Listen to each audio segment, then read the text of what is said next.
সুন্দর হয়ে গেছে। এক গ্লাসও ঢেলে নেব।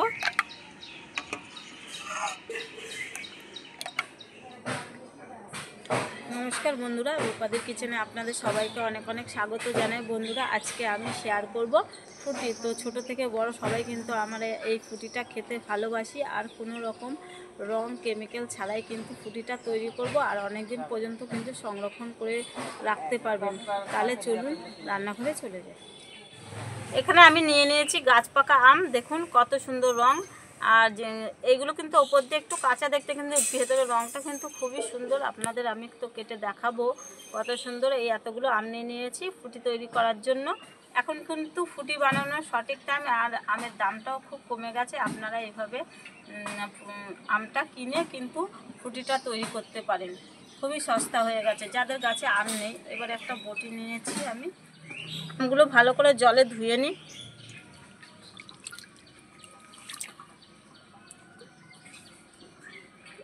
আর এই আমের কালারটা দেখুন কত সুন্দর এসেছে।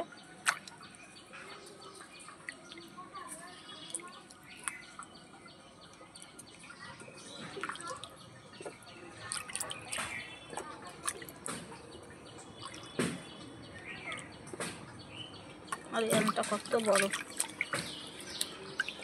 এখানে আমি দেখুন পাকা আম নিয়ে নিয়েছি কতগুলো, আর পাকা আমের সাথে কিন্তু একটা কাঁচা আম নিয়ে নিয়েছি। এই কাঁচা আমটা কিন্তু খুবই টক। আর আমরা যে দোকান থেকে মানে ফুটিটা খাই, একটু কিন্তু পুরোটাই মিষ্টি থাকে না, একটু টক ভাব থাকে। তার জন্য কিন্তু আমি এই কাঁচা আমটা নিয়ে নিলাম। এবার আমটা ছুলে নিচ্ছি। দেখুন কত সুন্দর কালার। আর এরকম কিন্তু কালার ফুটি বানানোর জন্য এরকম কালারই আম দরকার, তাহলে কিন্তু কোনো রকম কেমিক্যাল রং মেশানোরই দরকার নেই।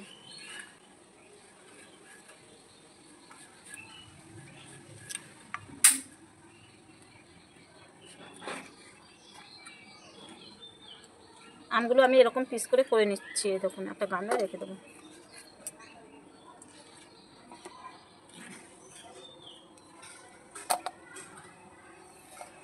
এখন আমের যেহেতু আটি হয়ে গেছে, আটিগুলো ছাড়িয়ে নিয়ে নিতে হবে।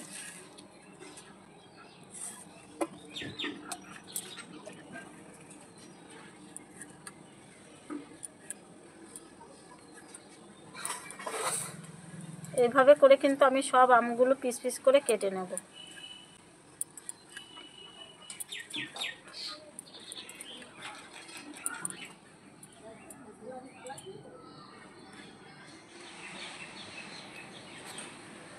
এই আমের কালারটা বন্ধুরা দেখুন কত সুন্দর এসেছে।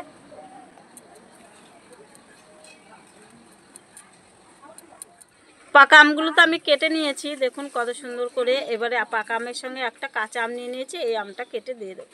কাঁচা আমটাও কেটে নিয়েছি আমি পিস পিস করার জন্য। কাঁচা আমটা দিলে কি আমের জুসটা খেতে খুব ভালো লাগবে, টক টক লাগবে, একটু খেতে খুব সুন্দর লাগবে। কাঁচা আমটা আগে সিদ্ধ করব, তার জন্য কড়াইতে অল্প জল দিয়ে দেব।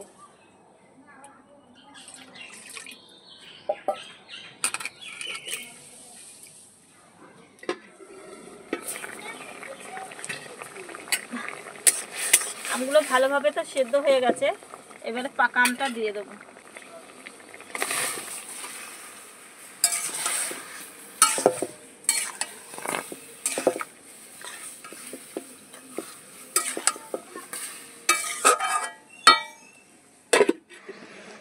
আমটা দেখে নিই কিরকম হয়েছে। দেখুন এগুলো কিন্তু আমের জল, আর মাপ মতন আমের মধ্যে চিনি দিয়ে দেবো। এই যে আপনাদের আমটা যেরকম থাকবে আপনারা সেরকম কিন্তু মিষ্টিটা দিয়ে দেবেন। আর ম্যাঙ্গো ফুটি কিন্তু একটু আমরা মিষ্টি মিষ্টি খেতে পছন্দ করি। একটু যদি আপনাদের আমগুলো টক থাকে তাহলে সেক্ষেত্রে একটু আমের চিনিটা একটু বেশি লাগবে। আবার একটু ফুটিয়ে নেব ঢেকে। আমটা ফুটিয়ে ফুটিয়ে অনেকটাই তো গাঢ় হয়ে গেছে। দেখুন এই যে এক্সট্রা কোনো আর জল নেই, আমি ফুটিয়ে একদম গাঢ় গাঢ় হয়ে গেছে। এবারে নামিয়ে দেব।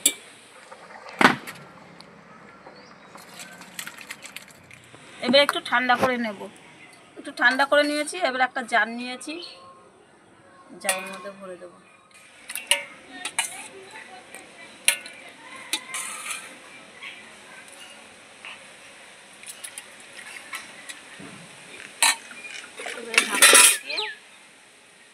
ভালো করে ব্লেন্ড করে নিয়ে আসবো। আমগুলো ভালো করে ব্লেন্ড করে নিয়ে এসেছি, কত সুন্দর।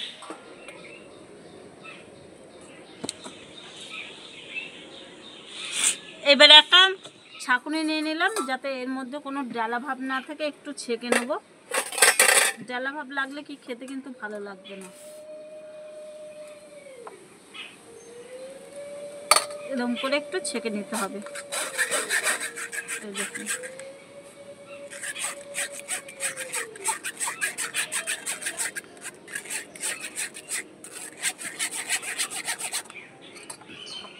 আবার অল্প অল্প করে দিয়ে আমি ছেঁকে নেব।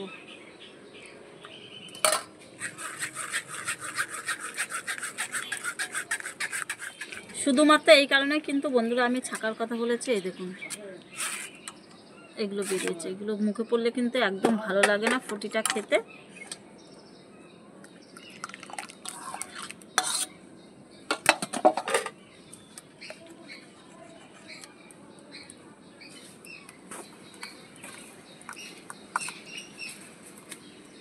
আমগুলোকে দেখুন ভালো করে আমি ছেঁকে নিয়েছি, কি সুন্দর স্মুথ হয়েছে। এইভাবে কিন্তু আপনারা 1 মাস মতনও সংরক্ষণ করে রাখতে পারেন। যাদের ফ্রিজ নেই তারা, আর ফ্রিজ থাকলে তো অনেক দিনই আপনারা সংরক্ষণ করে খেতে পারবেন। এই দেখুন কত সুন্দর গাঢ় গাঢ়, এটা রেখে দেবেন।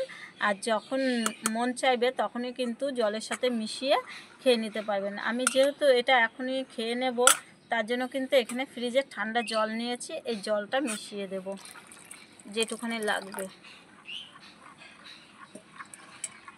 দেখুন আর কালারটা কত সুন্দর এসেছে। কেউ বলবে যে বাড়িতে বানানো এটা আমের ম্যাঙ্গো ফুটি না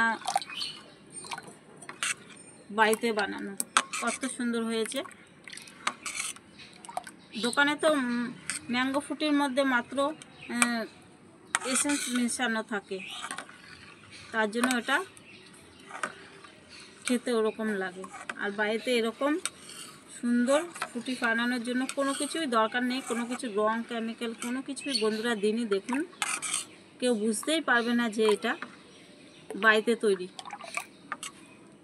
তো সুন্দর বন্ধুরা কালার এসে পড়েছে। আর একটা ফুটির বোতল নিয়ে নিয়েছি, আর নিয়েছি কাপা, এটার মধ্যে ভরবো। একদম দেখবেন পুরো পিওর ফুটি হয়ে গেছে। যদি এই ফুটি বাড়িতে বানানো ফুটি আপনারা ভরে ফ্রিজে রেখে দেন, কেউ বুঝতেই পারবে না যে এটা বাড়িতে বানানো না কেনা।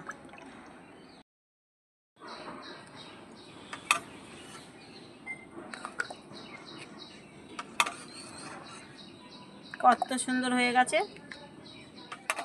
এবারে ঢাকনাটা দিয়ে দিই।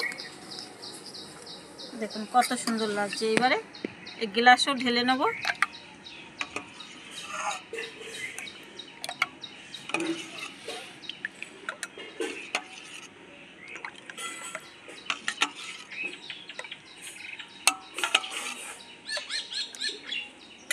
আরও কতটা বেঁচে গেছে দেখুন। বাড়িতে ফুটি বানানোর একটাই মজা, কিন্তু অল্প খরচে কিন্তু আপনাদের অনেকটা ফুটি তৈরি হয়ে যাবে বাড়িতে। আর বাজার থেকে কিনে আনলে কি অনেকটা চড়া দামে কিনে খেতে হয়। ফুটিটা এবারে খেয়ে টেস্ট করে দেখি যে কীরকম হয়েছে।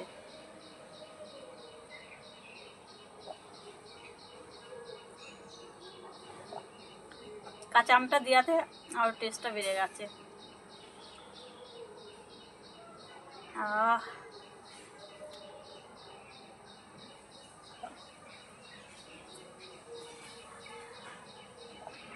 এইভাবে করে আপনার ফুটিটা করে রাখবেন, আর যখন মন চাইবে তখনই খেয়ে নেবেন। খুব ভালো।